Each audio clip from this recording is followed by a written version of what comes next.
Welcome to Liam Drives, and I am super excited to be showing you my latest purchase. It's my 2008 Dodge Ram 1500 Laramie Quad Cab 4x4 with the legendary 5.7 liter Hemi V8. And let me tell you what, this thing packs a punch.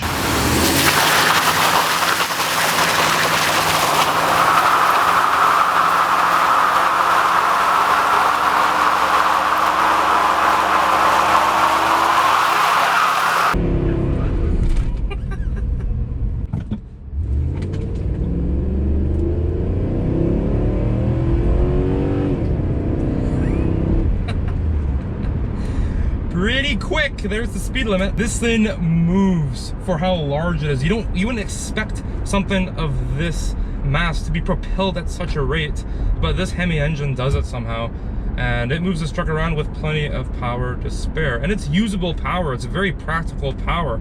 I can pass slow people easily, and I can do so while having my bum warmed with these heated seats. It's very, very nice. Now you might be wondering where the B4000 is, and well, it's gone. Now I say that enthusiastically, but I don't mean it. I really did not want to sell that B4000. In fact, I wanted to keep it. It was a great truck. It had plenty of life left in it. It drove awesome and it ran great, but my work schedule changed and I just needed more room, and that's why I got the Ram. Now I entertained the idea of getting a van for work, and yes, it'd be perfect. It has way more room and it's perfect to work out of, but where's the fun in that? I'm sure you can agree that this is way cooler than a van. Now the truck market in here in Vancouver is so hot. I actually sold my Mazda B4000 just a few days after I posted it, and I put it up there for a lot more than what it was worth, and I still got a decent price for it. That's also the reason why I overpaid for this truck, and I also got scammed in the process.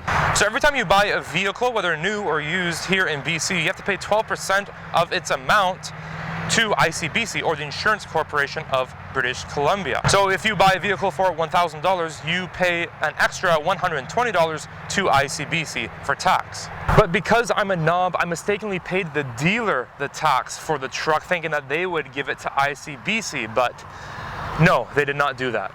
So here's what the dealer did. On the transfer of ownership form, where it says how much the vehicle is worth, they wrote in less than half of what I paid for this truck. They gave 12% of that amount to ICBC, and the 12% that I gave them for the full price of the truck, they did this with it.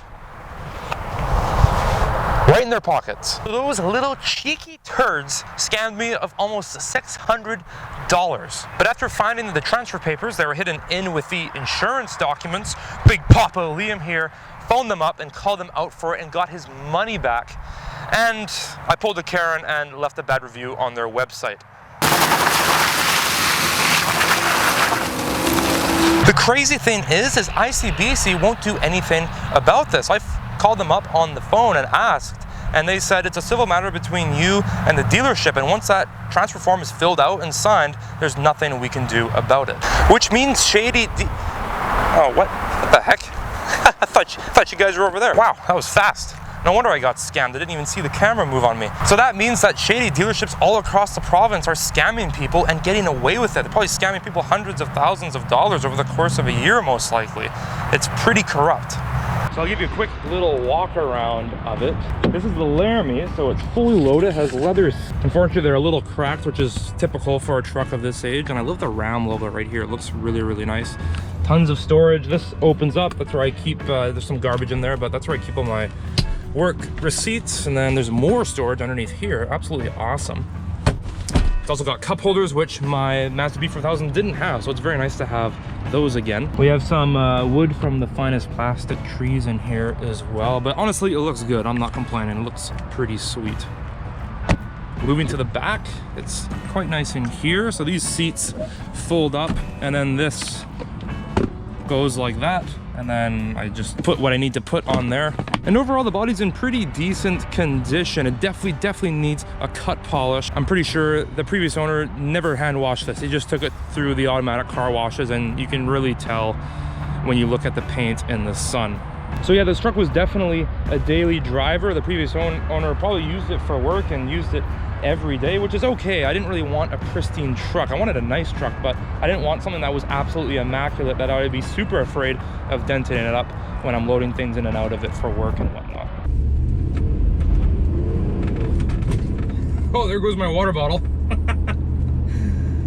So unfortunately, there are a few issues with this truck. It's a used vehicle and it was used a lot during its lifetime. The most major things is there's a leak coming from either the sunroof, the rear window, or the third brake light.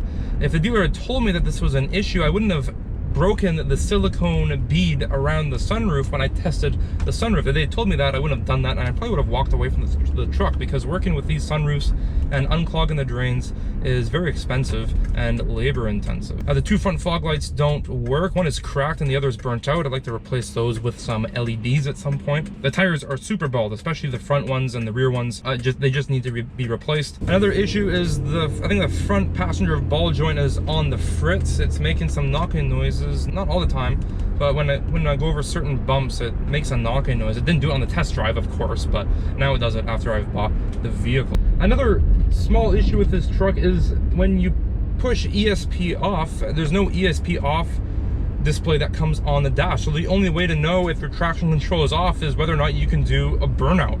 And if you can do one, it's off, and if you can't, then obviously you need to push the button. You got to go by feel.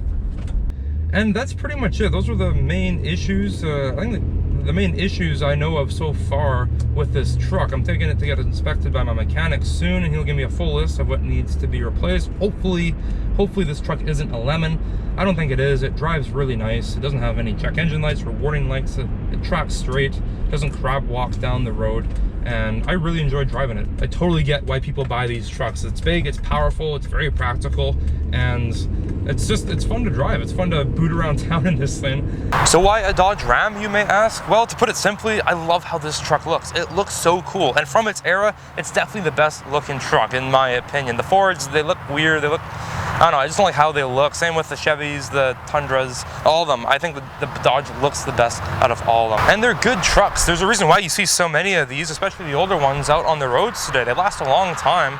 The Hemi is very reliable as long as you maintain it, and it goes like stink. That's actually one of the main reasons why I bought this truck, because I really wanted a Hemi. So let me know what you think of my big black beast down in the comments. I can't wait to start working on this one. My leveling kit just came in the mail yesterday, and I can't wait to install that, as well as put some bigger tires on it, some nice wheels, and a few other little goodies here and there to make this truck absolutely mint. I guess you can say that. I'll do a full in-depth review in the next coming weeks, but in the meantime, make sure you like, comment, subscribe, and I will see you guys in the next one. See you later.